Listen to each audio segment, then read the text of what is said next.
टिहरी की श्रीदेव सुमन यूनिवर्सिटी ने एक ताज़ा रिपोर्ट जारी की है जिसमें उन्होंने बताया है कि 25 जनवरी से 28 जनवरी तक उनकी 3 सदस्यीय टीम ने जोशीमठ का दौरा किया था और उसमें उन्होंने पाया था कि मनोहर बाग क्षेत्र में 350 मीटर लंबा और 2.5 मीटर चौड़ा एक क्रैक है जो कि आगे भी बढ़ सकता है। और उसमें जो सरकार ने जिस तरीके से फिलिंग करी थी उसके बाद भी दरारें सामने आई हैं।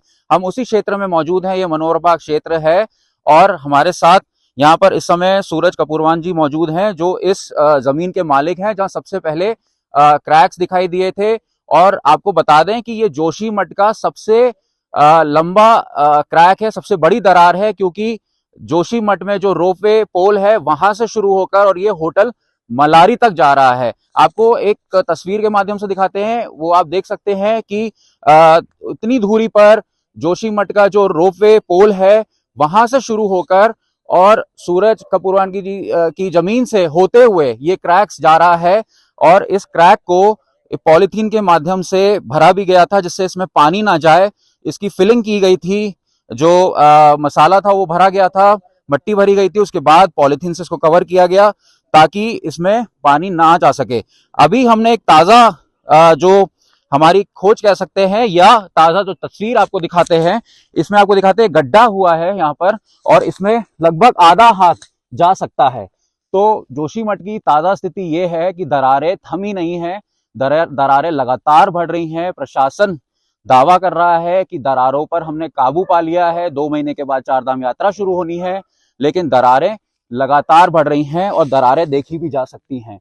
ये ताजा तस्वीर है आज की मनोहर बाग क्षेत्र में जहां पर श्रीदेव सुमन यूनिवर्सिटी के वैज्ञानिकों ने सर्वे किया था।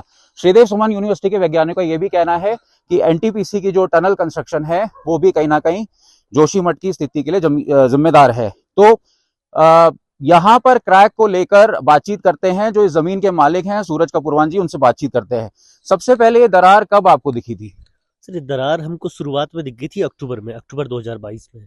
और उस टाइम पे बिल्कुल हल्की थी, जैसे अभी ये शुरुआती ये वाला आप नया वाला देख रहे हैं इस टाइप का था। ये लगा कि हो सकता है मिट्टी बैठ रही है, कुछ हो रहा है, तो उसकी वजह से हम कुछ दिन तक तो इसको देखते रहे।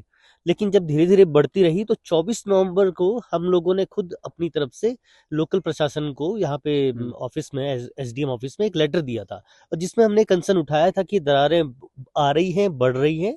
और हमने उसमें 2-3 कारण उस टाइम पर ही हमने खुद की तरफ से दिए थे कि एनटीपीसी इसका जिम्मेदार हो सकता है।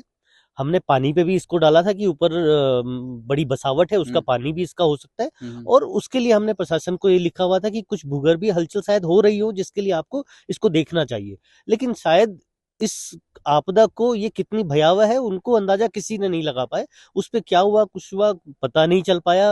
नवंबर से लेके दिसंबर तक कुछ ऐसा बहुत कुछ देखने को नहीं मिला। कोई आया सूरज जी, आपका ये खेत है, इससे पहले आप इस पे खेती करते थे और ये जमीन कैसी किस उसमें इस्तेमाल करते थे? क्या यहाँ पे खेत थे?